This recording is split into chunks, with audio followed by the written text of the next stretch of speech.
আসসালামু আলাইকুম ভিউয়ার্স, আবারও চলে আসলাম নতুন একটা ভিডিও নিয়ে। আর আজকে ভিডিওতে আমি আপনাদেরকে খুব সুন্দর একটা গ্রেনি স্কোয়ার তৈরি করে দেখাবো। গ্রেনি স্কোয়ারটা বানানোর জন্য আমি এখানে একটা ম্যাজিক রিং নিয়ে নিলাম। এখন এই ম্যাজিক রিংয়ের মধ্যে আমি মোট 8টা সিঙ্গেল ক্রোশেট করে নেব। তো এই হচ্ছে আমার 1 number single crochet, 2 number single crochet, আর এই হচ্ছে আমার 3 নাম্বার সিঙ্গেল ক্রোশেট। তো এরকম করে আমি সর্বমোট 8টা সিঙ্গেল ক্রোশেট করে ফিরে আসছি। তো এই হচ্ছে আমার 8টা সিঙ্গেল ক্রোশেট। তো এখন আমি এটাকে সার্কেল করে নিব। যে সুতাটা আছে ওই সুতাটাকে টান দিয়ে সার্কেল নেওয়ার পরে এখানে প্রথম যে সিঙ্গেল ক্রোশেটটা আছে ওই সিঙ্গেল ক্রোশেটে আমি এটাকে জয়েন দিয়ে দিচ্ছি। তো একটা স্লিপ নটের মাধ্যমে আমি জয়েন দিয়ে দিলাম। তো এইভাবে করে জয়েন দিয়ে আমি সুতাটাকে কেটে ফেলব। এ হচ্ছে আমার প্রথম ধাপ। এখন আমি দ্বিতীয় ধাপে যাওয়ার জন্য আরেকটা রঙের উল সুতা নিয়ে নিলাম। তো সুতাটাকে আমি এখানে একটা স্লিপ নোট দিয়ে এখন কাজটা শুরু করছি। তো আপনারা যে কোনো একটা চেইন থেকে কাজটা শুরু করতে পারেন। তো আমি এখন এখানে একটা চেইনের ভেতর দিক দিয়ে নিয়ে সুতাটাকে এনে এখানে স্লিপ নোট দিয়ে দিব। এই যে স্লিপ নোট দিয়ে দিলাম। এখন আমি 3টা চেইন করে নিচ্ছি। 3টা চেইন করে নেওয়ার পরে সেম ঘরে আমি 2টা ডাবল ক্রোশেট করে নিব। এই হচ্ছে আমার 1 নাম্বার ডাবল ক্রোশেট, আর এ হচ্ছে একই ঘরে আমি আরেকটা ডাবল ক্রোশেট করে নিচ্ছি, 2 নাম্বার ডাবল ক্রোশেট। আমি এখন এখানে পপকর্ন স্টিচ করব। তার জন্য প্রথম যে 3টা চেইন করেছিলাম ওই 3 নাম্বার চেইনে আমি এই লাস্টের ডাবল ক্রোশেটটাকে এভাবে এনে এখানে 2টা চেইন দিয়ে নিব। তো এইভাবে করে আমি এখানে এক একটা পাপড়ি তৈরি করব। করার পরে এখন আমি সেমভাবে পরের চেইনে আবারও এরকম স্টিচটা করে নেব। আর এই স্টিচটাকে বলা হয় হচ্ছে পপকর্ন স্টিচ। তার পরবর্তী চেইনে আমি এখানে 3টা ডাবল ক্রোশেট নিয়ে নিলাম। নেওয়ার পরে যে প্রথম ডাবল ক্রোশেটটা আছে ওই ডাবল ক্রোশেটের প্রথম চেইনটা দিয়ে আমি লাস্টের চেইনটাকে এভাবে করে নিয়ে আসব। নিয়ে এসে এখানে 2টা চেইন আমি দিয়ে দিব, 1 2, 2টা চেইন দিয়ে দিলাম। তো এখন পরবর্তী চেইনে আবারও চলে গেলাম। তো সেমভাবে আমি সর্বমোট 8টা পপকর্ন স্টিচ এখানে করে নিচ্ছি। তো এই যে আমি মোট 8টা পাপড়ি করে নিয়েছি। তো এখন আমি প্রথম যে পপকর্ন স্টিচটা করেছি ওই স্টিচের সাথে এটাকে জয়েন দিয়ে দিলাম। আর এটাকে এভাবে কেটে আমি সুতাটাকে বের করে নিচ্ছি। তো আমার দ্বিতীয় ধাপও কমপ্লিট হয়ে গিয়েছে। তো এখন আমি 3 নাম্বার ধাপে চলে যাব। 3 নাম্বার ধাপটা করার জন্য আমি এখানে প্রথমেই উল সুতা দিয়ে একটা স্লিপ নোট করে নিচ্ছি। স্লিপ নোট করে নেওয়ার পরে আমি যে 8 পাপড়ির ফুলটা করেছি ওই ফুলের যে কোনো একটা ফুলের মাঝখান দিয়ে আপনারা যে কোনো জায়গা থেকে শুরু করতে পারেন 3 নাম্বার ধাপটা। তো আমি এই ঘর দিয়ে শুরু করলাম। এখানে আমি এভাবে করে সুতাটাকে এনে একটা স্লিপ নোট দিয়ে দিব। দেওয়ার পরে আমি এখানে 3টা চেইন করে নিচ্ছি। 3টা চেইন করার পরে আমি সেম ঘরেই আরও 2টা ডাবল ক্রোশেট করে নিচ্ছি। তো এখানে আমি প্রথম 3টা চেইন সমান একটা ডাবল ক্রোশেট করে নিলাম, আর এরপরে আমি 2টা করে নিলাম ডাবল ক্রোশেট। তো সর্বমোট আমার একটা ঘরে 3টা ডাবল ক্রোশেট হয়েছে।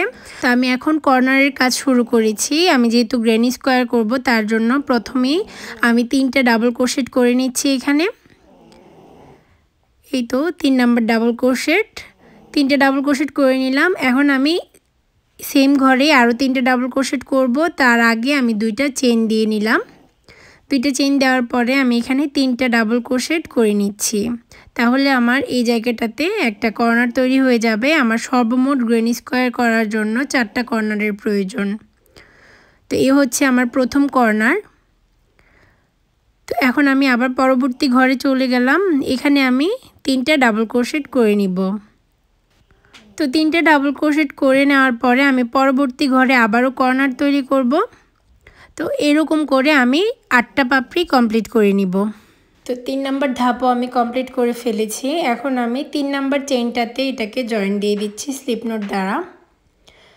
তো একটা চেইন দিয়ে আমি সুতাটাকে কেটে ফেলব। তো এভাবে করে কেটে আমি সুতাটাকে বের করে নিচ্ছি। তো আমার 3 নাম্বার ধাপ কিন্তু কমপ্লিট হয়ে গিয়েছে। আর এ হচ্ছে আমার 4 নাম্বার ধাপের কাজ। তো 4 নাম্বার ধাপটা আর আমি দেখালাম না। 3 নাম্বার ধাপটা যেরকম 4 নাম্বার ধাপটা হুবহুব একই রকম, শুধু এখানে 4 নাম্বার ধাপে 2টা ঘর হবে আর নিচে একটা ঘর হবে। এটা আপনি যত বাড়াবেন তত আপনার ঘর বাড়তে থাকবে আর কর্নারগুলো সেমই থাকবে।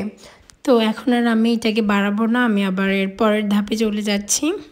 তো এই ধাপে আমি একটা স্লিপ নোট করে নিলাম আগেই। স্লিপ নোট করার পরে এখানে আপনারা যে কোনো জায়গা থেকে আপনারা কাজটা শুরু করতে পারবেন। তো আমি কর্নার থেকে শুরু করলাম, 3টা চেইন দিয়ে নিচ্ছি। 3টা চেইন দেওয়ার পরে 2টা ডাবল ক্রোশেট করে নিব। এক সেম জায়গাতে আমি আরেকটা ডাবল ক্রোশেট করে নিচ্ছি। তো 2টা ডাবল ক্রোশেট আমার হয়ে গিয়েছে। এখন 4 নাম্বার ধাপে যে ডাবল ক্রোশেট আছে ওই ডাবল ক্রোশেটের যে চেইনটা, ওই চেইনের ভিতর দিক দিয়ে কুশি কাঁটাটাকে নিয়ে আমি আবারও ডাবল ক্রোশেট করে নিচ্ছি এখানে। তো এরকম করে আমি প্রত্যেকটা ডাবল ক্রোশেটের উপরে যে একটা চেইন আছে ওই চেইনের মধ্যে দিয়ে কুশি কাঁটাটাকে নিয়ে ডাবল ক্রোশেট করে নিব। প্রত্যেকটা ঘরে আমার একটা একটা করে ডাবল ক্রোশেট হবে। তো এভাবে করে আমার এই সাইডটাকে কমপ্লিট করতে হবে।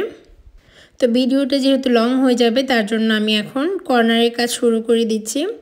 কর্নারের কাজটা করার জন্য এখানে আমি 3টা ডাবল ক্রোশেট করে নিব। তো এই হচ্ছে আমার 1 নাম্বার ডাবল ক্রোশেট, 2 নাম্বার আর এ হচ্ছে 3 নাম্বার। তো 3টা ডাবল ক্রোশেট করে নেওয়ার পরে আমি এখানে 2টা চেইন দিয়ে নিলাম, দিয়ে সেম ঘরে আমি আরও 3টা ডাবল ক্রোশেট করে নিব। তো এভাবে করে আমার প্রত্যেকটা কর্নারের কাজ করতে হবে। আর কর্নার ছাড়া যে ঘরগুলো আছে ওই ঘরগুলোতে যে চেইনগুলো, ওই চেইনের মধ্যে আমি একটা একটা করে ডাবল ক্রোশেট করে নিয়ে পুরোটা স্কোয়ার আমি শেষ করে নেব। তো আমি এখন আপনাদেরকে সবার শেষের ঘরের কাজটা কিভাবে করব ওইটা দেখিয়ে দিচ্ছি। তো এখানে আমার কর্নারের মধ্যে আমি 3টা ডাবল ক্রোশেট আগে থেকেই করে নিয়েছিলাম। এই যে এ হচ্ছে আমার 3টা ডাবল ক্রোশেট। তো কর্নারটা তৈরি করার জন্য আমার আরও 3টা ডাবল ক্রোশেট এখানে করে নিতে হবে। তো আমি এখানে আরও 3টা ডাবল ক্রোশেট করে নিচ্ছি।